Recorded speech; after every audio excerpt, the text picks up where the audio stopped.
So when we want to reimagine healthcare, we also need to just align off what's our current understanding of healthcare. And one of the really profound challenges or issues is we're talking about healthcare when we are sick. Our whole healthcare system is built on the paradigm that we only spring into action once something is wrong with us. So part of reimagining healthcare is to follow one of the trends that was alluded to. How can we actually prevent getting to that stage?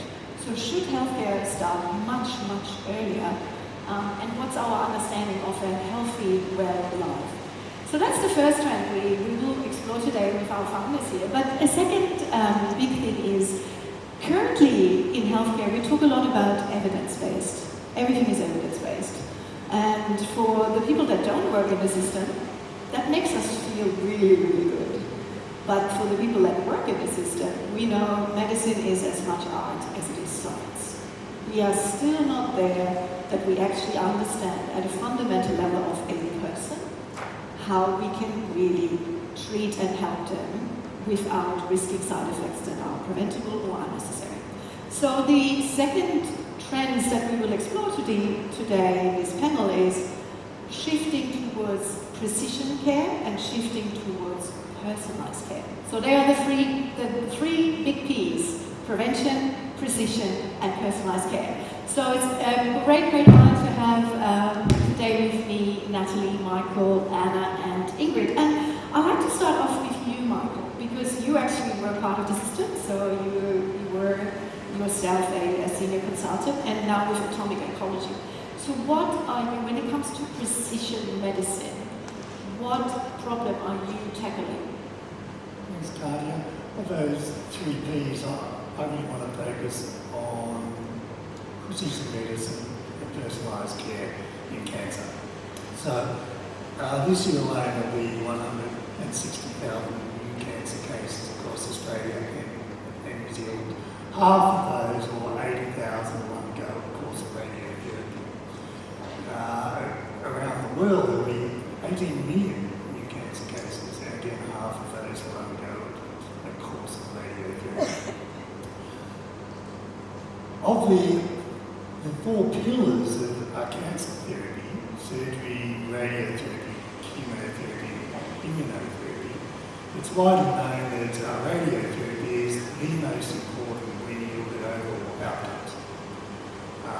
And until now, whether or not you receive radiotherapy and how much of it you receive, the dose, has really been based on a one-size-fits-all approach. So if you've got a cancer that in general is radiosensitive, you will receive radiotherapy. If you've got a cancer that's in general radio-resistant, you won't. The problem is that no two cancers are alike, and even in each of those groups, there's a wide variation in how they respond in the course of radiotherapy. So that's the area we wanted to address. So atomic oncology have come up with a test where we can accurately measure radiosensitivity in any solid cancer. We can provide the radiation oncologist with a score that will inform he or she whether the cancer is radiosensitive and indeed whether it's a curable cancer with radiation therapy. We call that the RADNOS score. RADNOS is a portmanteau of radiation and prognostic. Armed with the RADNOS score, the radiation oncologist will be able to offer radiotherapy for those that have a low RADNOS score indicating radiosensitivity, and he or she will be able to adjust the dose. If the RADNOS score is high, indicating radio resistance, then that individual will be channeled along other courses like chemo or immunotherapy, and they can avoid the futile course of radiotherapy with horrible side effects. The dose is important when you look at it because all of the side effects from radiotherapy are dose related, and the hospitalizations from radiotherapy side effects in the US costs the economy $408 million every year. If I can just give one quick example of how it might work. Let's say I'm a radiation oncologist and you come to me with a new cancer, and I say to you, Katia, I think you need to have radiotherapy. When we look at your type of cancer, 18% of those that have radiotherapy are alive and cancer-free at 5 years, which in oncology circles is a euphemism for cure. And the very first thing you will ask me is, will I be one of those 18%? And my answer is, I don't know. All we can do is wait and see. So for 5 years, every day you will wake up and I guarantee it, you will think, is this the day that my cancer will return? Or is this just one more day on my journey between radiotherapy and cure? And anyone who's had cancer or had a loved one who's had cancer will know that feeling. And there are a few people nodding their heads. So, in conclusion, armed with our diagnostic score, radiation oncologists will be able to provide appropriate radiotherapy that is personalised and precise. Fantastic, and I think it's eye-opening to just hear those numbers, because if you think how you would be affected, if you could be one of 18%, but just imagine if someone says, but let's try a few goes until we actually find a treatment that might work. You know, just that feeling for patients. If we can remove that, that would be incredible. Natalie, moving to, cancer is obviously one of the big areas in healthcare that we're concerned about, but the second really, really big area is mental health. And we have not really cracked our understanding of mental health as part of holistically health and well-being. But what are you doing in Europe? What exactly is the problem that you are getting into? Yeah, we're thinking a lot about doing away with that one-size-fits-all approach that we've mentioned and bringing precision and personalisation to mental health care, specifically in ADHD. So ADHD affects 1 in 20 people in Australia and worldwide, but particularly in adults. So we think of ADHD traditionally as children, affecting lots of kids, but what we've learned is that children with ADHD become adults with ADHD. And when adult ADHD isn't treated properly, it has huge effects, both on a personal level to the individual, but also a health economic burden. So today, I think it's 20 billion a year in lost productivity from ADHD. So what that's kind of signaling to us is we're not treating this condition properly, because it's obviously still having a huge burden. And so how do we treat it better? You can't improve things you don't measure. And so we then need to look at how are we measuring this?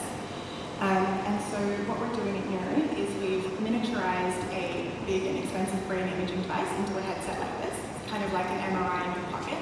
And we use it to both treat and measure symptoms of ADHD.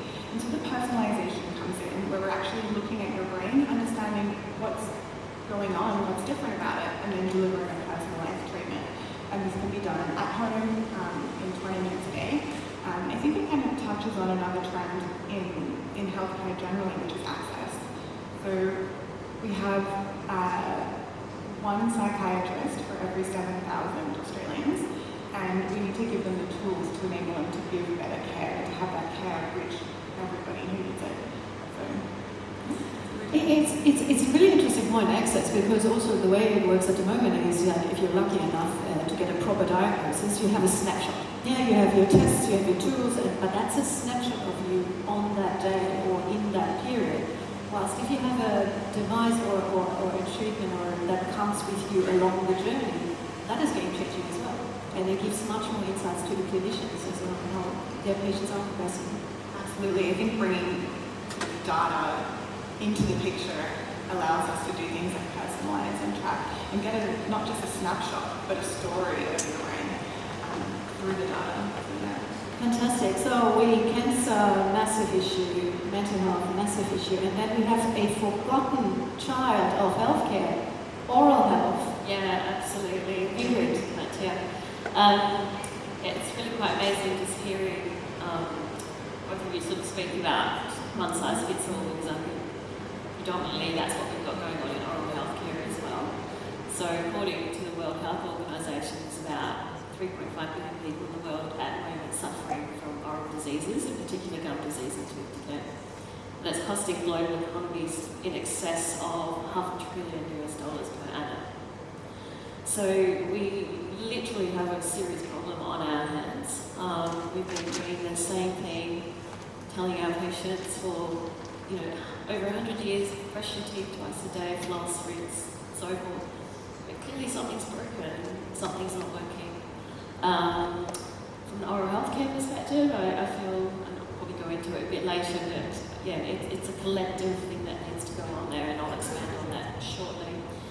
But I think the most concern for me is I've worked 30 years in dentistry, and my primary role was to treat these insidious diseases and see firsthand the impact that it had on people. Current treatments, therapeutics that we've got at the moment don't work, don't solve the problem.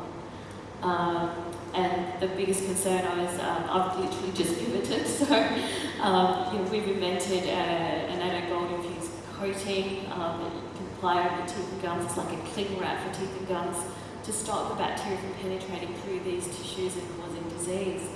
And as a dental hygienist, I was predominantly focused on gum disease, but at the end of the day, it was still treatment-based, and it was just taking me down a different regulatory pathway.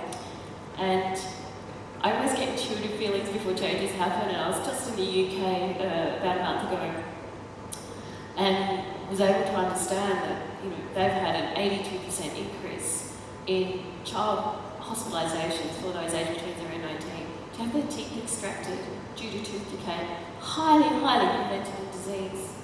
Gum disease, also highly preventable disease. So yeah, it's not just in Australia, the system's broken, but one step further than that, it's our Indigenous populations on a global scale. So 80% of them have these two diseases. And with tooth decay, they're twice as likely than non-Indigenous populations. With gum disease, 3 times as likely to have it. And they're 5 times more likely to lose their teeth. And teeth impacts quality of life. You can't chew, you can't eat. There's mental implications, social implications, physical disabilities associated with that. So we're currently focused on prevention and children, because I believe children are the future of prevention. And I always make reference to that Slip, Slop, Slap campaign, so thanks Sally, because I think I saw it in the brochure there somewhere. And I think we need to start bringing oral health to the forefront of the conversations that we're having. It's linked to diabetes, it's linked to heart disease, and there's cost savings to government that have been proven already in the US and Japan. Studies on 33,000 people, on 2,000 people in Japan, that if you actually prevent and treat these diseases, cost savings are enormous. They're in the billions. I absolutely agree, and I think bringing oral health into the discussion also highlights the theme of today, which is thinking in a system. Your whole body is one system rather than a silo, which is the dentist sits there, and your GP sits there, and the hospital sits there. So we really need to start also breaking down those silos in how we provide healthcare. But going one further upstream, so what does it mean to actually not get sick, to stay healthy, to lead a healthy life, to make the right choices? And often it is, we think of, oh, I'm responsible for looking after, eating well, exercising enough, but we also know that the environment that surrounds us, how much space do we have to walk, how much time do we have in our days to actually invest in our health. Those infrastructure kind of like criteria are equally as important. So if we think of something every day that we not necessarily connect with health, but it's the important food, food, what does it do to us, the good and the bad. Anna, tell us a little bit more what you are working on. Yeah, I would like to start actually as a question. So for all the audiences, have anybody have a alcoholic drink in the past 1 year? Hands up if you have done that. So that's pretty much, I would say, 90% or close to 100% you had a alcoholic drinks in the past 1 year. We all love it, and by the way, I drink wines and beers since I moved to Australia 15 years ago. this is very rooted as part of Australian cultures, right? It's not just a drink you like, it's part of parties, it's the celebrations, it's something you want to share with your frustrations and kind of compensation on your bad, shitty days you may have, whether what you're having been through. That's what alcohol is. Despite all the great mental things and celebration that accompany with alcohol, it is also one of the key leading causes of diseases and deaths, and actually deteriorating quality of life and premature deaths. So we don't necessarily link that correctly, but that is very wrong. So based on WHO, alcohol-related diseases is top 5 reasons of premature deaths. Also linked with the deteriorating of your work, quality of your life, and your productivity of work. And we know that, but it's very hard to change the lifestyles when you don't have many options you have. So if we come back to Australia, the size of the problem we're facing, what we mean by these alcohol-related related incidents is we have more than 200 people go to hospitals because they have some alcohol-related injuries or deaths or any diseases. It's a big burden to our hospital systems. We don't really think about it in that way. And if you look at the cost of the social healthcare cost of alcohol-related, that is $60 billion of our healthcare systems because of that combination of the factors I mentioned. So the problem is, many of us actually want to change. So based on the latest consumer surveys in Australia, half of people already is moderating alcohols. That may mean you're changing your 1 glass of wine during the weeknight at your dinner party into half, or you may want to cut down some of the glasses you share with your party at the weekends. We're already doing that, but if you look into the market and see the options in the market, we actually don't have many.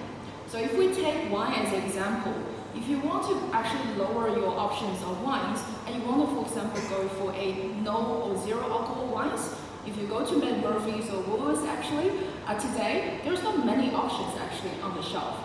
There's 2 reasons for that. One is, for the wineries, there's the current solution that they're going for is a de-alcoholization process. That means they go through their traditional winemakings, and they have these lovely alcoholic wines you love, whether it's a Pinot or Chardonnay, and what you do is mechanically stripping the alcohol out of it, so you can get a zero wine.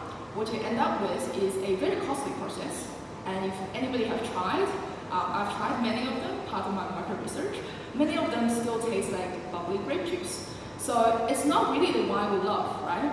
So what our solution on Evolve Food is, we've been working on this new technology which use the energies of microbes. These are enzyme-stripping microbes. And what it does is it turns grape juices from fructose, turn these simple sugars into complex sugars called polysaccharides. What is polysaccharides? It's actually a soluble fiber. Not only it doesn't have the sugars that will cause you all the damages of the simple sugars, it actually is a prebiotic. So it's actually boosting your dietary fibers. Not only, and what you can take with that is you can take that grape juice, tuck it into your existing winery process, and what you end up with is a lighter alcohol to compass, and potentially with health benefit. We haven't done clinical tests yet.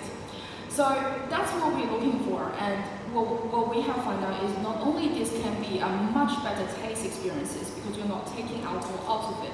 Many of the flavor we love is in alcohol, but you came up with this very nice taste and also lower cost because the mechanical stripping is a additional capex and machines you need to buy that winery don't know how to operate, so it's a new additional technologies, and is actually not giving the taste. And actually, because all these machinery is massive, it only works for big wineries. All the small wineries we all love around Australia and globally doesn't really have the capacity and ability to access it. So what we're looking for is actually integrate and use the existing knowledge in the wineries, but with the fermentation technology, they actually all know. They know how to deal with bugs. This is part of the industry. It's know-how they know. So by interpreting from that grape into that step, you actually have a much better solution, not only for the consumer that we can have a better wine, but also for the wineries who want to go into these new categories. I really love that, and I think it's a beautiful example. When we think about healthy food, we probably don't start with alcohol. but let's face it, it's one of the things that we enjoy. And if we make something that we enjoy easy and simple and healthy, why not? Yeah, it's not us having to make that conscious decision, but it's being made easy for us to actually make the right choice. So I want to draw the bridge now. So what would the future in 10, 15, 20 years look like if all of you, when all of you, succeed? So let's actually imagine what that would really, really mean on a personal level, but also on a bigger health system and societal level. Maybe, Ingrid, can I start with you? What would the world look like? Yeah, so we probably wouldn't have 500 million children with tooth decay in their children for starters, and dreaming super big now, and definitely the incidence of gum disease on a global level would be significantly reduced, and therefore have a greater impact on quality of life on people with other chronic diseases like diabetes and heart disease and so forth because of the direct impact. I think it would be quite amazing. I think children deserve to have the opportunity to have good oral health. And the current systems and processes, that are in place don't work. So what if for coating you don't have to apply once a week or once a day or once a month or once a year? Why couldn't we create something like that? And take the pain away from parents. It's a big pain point for anyone who's a parent here. We know the difficulties in trying to brush our children's teeth every morning and night. So it's creating a world where perhaps this coating lasts a lot longer than and less application time. I'm thinking from a hospitalisation perspective, like here in Australia, we have 65,000 people hospitalised every year due to preventable oral diseases. So you can imagine the impact on the healthcare system for that. So I think those are some of the examples. They're massive numbers, but I'm also bringing it down to a really personal story that, the first little hole in my daughter's tooth many, many years ago, and the first thing the pediatric dentist suggested was to putting her under general anesthetics at the age of 4, and I'm like, not going to happen. Yeah. So there are actually really traumatic situations out there which should be preventable. And it was the same thing happened for my son. So, and I'm in the dental industry, and I'm pretty strict with oral hygiene. So there's more than just brushing teeth going on for kids. Yeah. Anna, you're very passionate about how the world looks like, but this is a platform technology. So let's go a little bit further. Where could it also change really the way we eat healthier and make better choices? Thank you, Ingrid. And thank you, Kaja. So, I grew up with a family with 4 diabetes patients. So, my grandparents, my cousins, my aunties all have type 2 diabetes. So, why does it matter? Because the technology we build is actually sugar reduction technology. So, in essence, you can naturally turn the simple sugars to complex sugars, as I said. Why that matters to diabetes patients? Well, if you have diabetes, your doctor will tell you to eat fruits and veggies as much as possible, but you don't have the times and access that always do. You can't basically get these apples that you probably have access to or you don't have time to access to. So we're usually dealing with processed fruits and processed veggies. And what it does though, is it turns these lovely natural sugars that doesn't impact your blood sugar close into the sugars that actually will impact your GIs. And that's the problems of diabetes patients. So for me, as a personal story, is I want to see the technology to be used as an ingredient into many applications that you have these processed fruits and vegetables, whether it's a tomato sauce you have access to, whether it's the jams, whether it's the baby food, all of that actually have an inherent sugar problems because we're using the processed fruits and vegetables. That's the future I would want to look forward to actually, you bring these ingredients like you use in many applications and inherently actually have making the product into low GI. So our diabetes patients, by the way, that's 1 in 10 people in the world, actually have a better choice of the current processed food they have access to. Thanks, Anna. Shifting back to someone who has been diagnosed with cancer. So what does the future potentially look like? Because it's a big anxiety-inducing word when you hear that the first time. It is. And I think the future's pretty clear. If you have a cancer, you will undergo a test, and if your retinal score is high, you won't have radiotherapy, and you will avoid all those horrible side effects. If your retinal score indicates your tumour is radiosensitive, then you will have radiotherapy, and probably you'll have it at a lower dose. And again, we can therefore reduce the side effects. From a economic point of view, obviously, if we can reduce the side effects by avoiding the unnecessary causes and by reducing the dose in those who have radiotherapy, then we can have a huge impact on the healthcare economy around the world.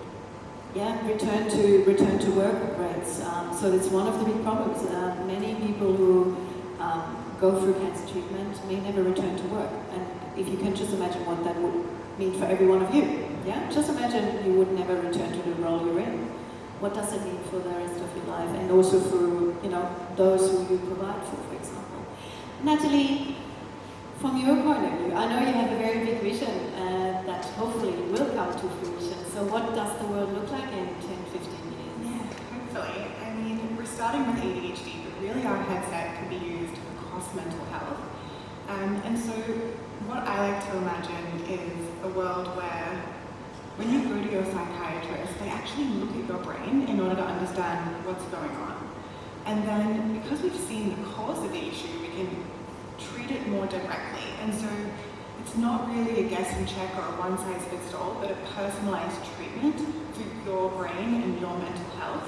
And you don't have to guess if it's working, because we can measure your improvements and track that.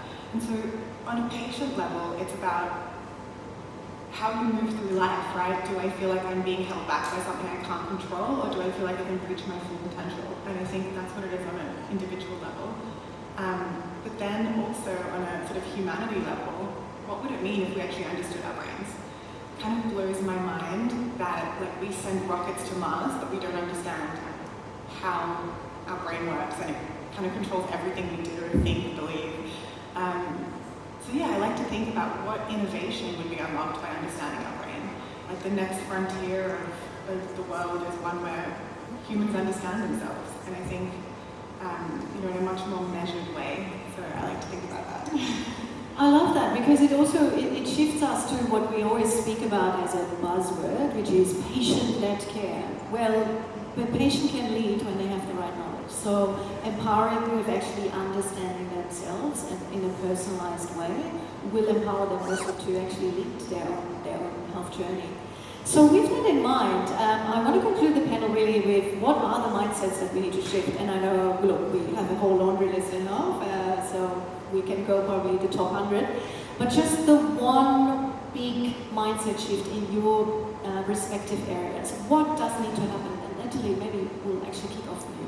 What's the biggest thing that needs to shift? Yeah, I think it's education and the way we think about mental health. Mental health is just health. So we need to treat mental health with the same rigor that we do physical health, and that starts as kids, being taught about, what the flu is, things about your body, but also about your mind. So I think if it starts there, it can't really go wrong. Absolutely. I'll jump over to Anna first. What do you think? What's the biggest mindset shift that has to happen? I think is when the next time you pick up a glass of wine or beers or spirits, be more sober curious, more aware about what is your interaction, why do you need the alcohol in those places, is there many options? Because I think individuals' choices and habits will change the families around you and their potential alcohol related, but also the society around. So being curious about your relationship with alcohols. I love that. It's about just taking a minute to pause and say, I have a choice. And hopefully you are given a lot more choices to make that easier, but I do have a choice. Ingrid? Excuse me. For us, I think it would be the integration of oral health with overall general health and well-being. And I think it's not the responsibility of just one stakeholder, but I think it comes down to collective mindset shift, to create this paradigm shift. I think it's an individual, each one of us taking responsibility, it's community, it's government, and it's the healthcare system as a whole, including insurance funds. And I think that certain governments, I think, are doing it better than others. Got a lot of interest in the UK at the moment with the NHS. Ours is a platform technology as well, and we can integrate with different areas and use different delivery systems. But I think ultimately, public policy and advocacy of shifting oral health to being up there with most chronic diseases. Yeah, because after cardiovascular disease, it's actually oral diseases and most costly disease in Australia after cardiovascular disease, which is number one. So, which is astounding. And if we bring it back to the prevention model, then it really means so our entry to the health system usually are our GPs. So educating GPs to actually be knowledgeable, similar to what we're starting to see with mental health. Yeah, slowly but steadily, mental health assessments and looking at it as part of holistic well-being as being part of the GP assessment. So hopefully we get oral health into that.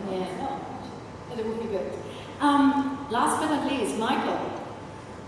I think the mindset shift we're going to see is the way oncologists approach our individual and personalised care in cancer. After the publication of the human genome in 2003, a heavy focus was on the genome, and people were looking for mutations in cancers, and then they would target those mutations using various chemotherapeutic agents, and that worked for a little while. But the real problem is that there's usually more than 100 mutations in only one cancer, so it's not the answer. Recently there has been a move away from that, and we're now in what I would call the immunotherapy phase, where immune cells are now engineered so that they will look for, search, find, and destroy the cancer cell, which is great. And there's a lot of players in that area right now around the world. I think with our test, I think what I hope to see is that there is a move into the radiotherapy sphere, where again, armed with our test, radiotherapy will become the first choice, safe, effective treatment, and in the right patient. And I think that's the mindset shift we will see. And as a result, I come back to those words, personalised care and precision medicine, and that's what we're looking at. And if I'm allowed, I want to introduce a new word into the English language right now here on the stage. And the word is prognostic. It's an adjective, and it means prognostic information regarding the efficacy and the suitability of radiotherapy in cancer treatment.